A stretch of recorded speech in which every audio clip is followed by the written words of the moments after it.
नमस्कार, मी मंगेश. बातम्यांच्या लंच बॉक्समध्ये तुमचं स्वागत. बातमीपत्राच्या सुरुवातीलाच बातमी पुण्यातली. इलेक्ट्रिक वाहनांची वाढती संख्या पाहून पुणे महानगरपालिका विविध ठिकाणी 82 चार्जिंग स्टेशन्स उभारणार आहे. पुढच्या 8 वर्षात ही चार्जिंग स्टेशन उभारली जाणार आहेत. चार्जिंग करण्यासाठी प्रति युनिट 13 ते 19 रुपयांचं शुल्क देखील द्यावं लागणार आहे. दरम्यान उद्या म्हणजे शुक्रवारी पहिल्या टप्प्यात 21 चार्जिंग स्टेशन्सचं उद्घाटन होणार आहे. मरीन इलेक्ट्रिकल या कंपनीने हे स्टेशन्स उभारले आहेत. उत्पन्नातील 50% वाटा मरीन इलेक्ट्रिक या कंपनीला तर 50% वाटा पुणे महानगरपालिकेला मिळणार आहे.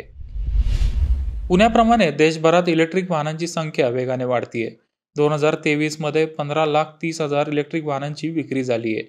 2022च्या तुलनेत इलेक्ट्रिक वाहनांच्या विक्रीत 49.25% अधिक वाढ झाली. 2022 मध्ये 10,15,00,000 इलेक्ट्रिक वाहनांची विक्री झाली होती. पेट्रोल डिझेलचा खप कमी करण्यासाठी केंद्र सरकार गोल्डन क्वाड्रिलॅटरल मार्गावर इलेक्ट्रिक वाहनांसाठी 6,000 किलोमीटरचा महामार्ग उभारणार आहे. या महामार्गावर चार्जिंग स्थानकांची सोय असणार आहे. त्यामुळे इलेक्ट्रिक वाहनांच्या विक्रीतही वाढ होऊ शकते. मुंबईप्रमाणेच आता पुण्यातही मोठे टॉवर पाहायला मिळतील. पुणे महानगरपालिकेने बोपडी इथं 40 मजल्याच्या इमारतीला परवानगी दिली आहे. एकूण 4 प्रकल्पांना पालिकेने मान्यता दिली आहे. 24 मीटरपेक्षा जास्त रुंद असलेल्या रस्त्यांवर तसेच इतर सर्व निकष पूर्ण केल्यानंतरच या मोठ्या टॉवरला परवानगी देण्यात येते. मुंबईकरांचा 50%हून अधिक खर्च हा घराचा हप्ता भरण्यावर होतोय, अशी माहिती नाईट फ्रँक इंडियाच्या प्रोप्रायटरी अफोर्डेबिलिटी इंडेक्समध्ये देण्यात आली आहे. भारतात मुंबईमध्ये घरांची सर्वात जास्त किंमत आहे. मुंबईतील घरांचा अफोर्डेबिलिटी इंडेक्स 50%हून अधिक झालाय.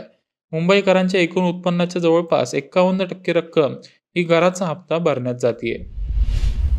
यंदा रब्बी कांद्याच्या लागवडीत 10 ते 15% घट झाली आहे. एकूण कांदा उत्पादनात रब्बी कांद्याचा 70% वाटा असतो. रब्बी कांदा हा टिकाऊ असतो. रब्बीच्या कांद्याची साठवणूक 5 ते 7 महिन्यापर्यंत करता येते.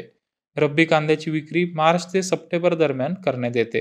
त्यामुळे रब्बी कांद्याची लागवड कमी झाल्याने सरकारची चिंता वाढली आहे.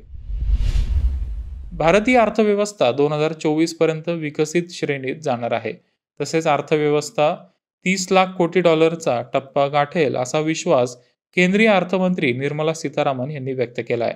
तसेच 2027-28 मध्ये भारताची अर्थव्यवस्था $5,00,000 कोटी वर पोहोचून भारताची अर्थव्यवस्था जगातील 3ऱ्या क्रमांकाची सर्वात मोठी अर्थव्यवस्था होईल असा विश्वासही सीतारामन यांनी व्यक्त केला आहे.